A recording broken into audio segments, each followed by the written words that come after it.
আপনার ল্যাপটপে যদি ইন্টেল প্রসেসর থাকে like Intel Core i5 1240p, Core i5 12450H আর আপনি যদি হেভি সফটওয়্যার ইউজ করেন তখন হঠাৎ করে পারফরমেন্স বেড়ে যায়। এন্ড আপনি হয়তো ভাবেন আরে এটা কিভাবে হলো? তো এটার পিছনে আসলে যে টেকনোলজি কাজ করে সেটা হচ্ছে ইন্টেল টার্বো বুস্ট টেকনোলজি। তো আজকের ভিডিওতে আমরা in detail Intel turbo boost technology নিয়ে আলোচনা করব আর বোঝার চেষ্টা করব একটা ইন্টেল প্রসেসরে টার্বো বুস্ট টেকনোলজি থাকলে পারফরমেন্সে কি ধরনের ইফেক্ট পড়ে। তো প্রথমে জানি টার্বো বুস্ট আসলে কি।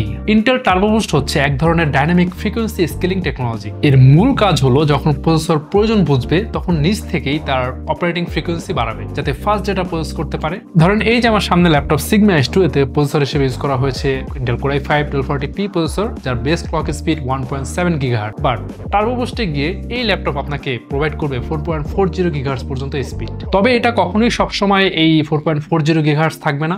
সিস্টেমের কন্ডিশন বুঝে প্রসেসর ডিসিশন নিবে যে কত GHz পর্যন্ত আসলে যাওয়া যাবে। এখন আসলে টার্বো বুস্ট কিভাবে কাজ করে? মূলত turbo boost step by step কাজ করে। প্রথমে কিন্তু সিপিইউ সবসময় তার বেস ফ্রিকোয়েন্সিতেই কাজ করে। লাইক আপনার প্রসেসর বেস ক্লক স্পিড থাকে 1.5, 1.7 বা 2 GHz পর্যন্ত। তারপর আপনি যখন হেভি লোড দেওয়া শুরু করেন লাইক গেমিং, রেন্ডারিং, কম্পাইলিং, তখন সিপিইউ রেডি হয়। ঠিক তখন সিপিইউর যে পাওয়ার কন্ট্রোল ইউনিট পিসিইউ কয়েকটা মেইন ফ্যাক্টর মনিটর করে লাইক কোর ইউটিলাইজেশন, কতগুলো কোর ব্যবহার হচ্ছে, টেম্পারেচার, সিপিইউ কতটা গরম হয়েছে, টিডিপি, তারপর হচ্ছে current load type, single threaded নাকি মাল্টি থ্রেডেড, এন্ড আপনার ডিভাইসের বিল্ড কোয়ালিটি কিন্তু সেরকম থাকতে হবে। লাইক আপনার ডিভাইসের থার্মাল সিস্টেম অ্যাডভান্স হতে হবে, পর্যাপ্ত ভেন্টিলেশন থাকতে হবে, থার্মাল হেডরুম থাকতে হবে। লাইক আপনার ডিভাইসে টিডিপি 75 ওয়াট বাট আপনার কুলিং সিস্টেম ক্যাপাসিটি কিন্তু 100 ওয়াটের জন্য থাকতে হবে। এন্ড এই থার্মাল সিস্টেম কিন্তু কিউবিটসের প্রত্যেকটা ডিভাইসে দেওয়া হয়েছে। আচ্ছা, এখন টার্বো বুস্ট যেটা করবে প্রসেসরে যতগুলো কোর ইউজ হচ্ছে তার উপর ডিপেন্ড করে ফ্রিকোয়েন্সি বাড়িয়ে দিবে। আর এই সময়টাকে বলে টার্বো অ্যাক্টিভেশন টাইম, যখন সিপিইউ কোরগুলো তাদের ম্যাক্সিমাম ফ্রিকোয়েন্সিতে থাকে। And in the meantime turbo boost সবসময় মনিটর করে যাতে টেম্পারেচার বা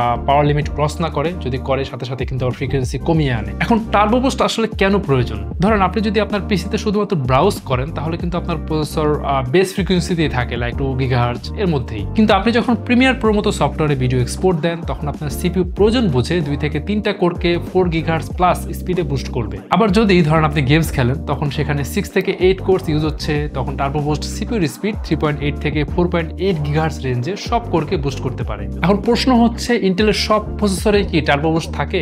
না, সব ইন্টেল প্রসেসরই থাকে না। বিশেষ করে ওল্ড জেনারেশনের বা লো পাওয়ার গ্রেডের যে প্রসেসরগুলো রয়েছে সেখানে কিন্তু টার্বো বুস্ট ফিচারটি থাকে না। কিউবিটসের ল্যাপটপ Sigma S2 তে প্রসেসর হিসেবে রয়েছে Core i5 1240p with 12 cores and Robot X2 তে Core i5 12450H processor with 8 cores and এগুলোতে অবশ্যই টার্বো বুস্ট ফিচারটি রয়েছে। ম্যাক্স টার্বো ফ্রিকোয়েন্সিতে এরা 4.40 GHz পর্যন্ত স্পিড বুস্ট করতে পারে। এন্ড এই ল্যাপটপ সম্পর্কে যদি আপনি আরো ডিটেইল জানতে চান ভিজিট করতে পারেন আমাদের ওয়েবসাইট qubits.io। আর যে কোনো কোয়েরিজ থাকলে আমাদের কমেন্ট করতে ভুলবেন না।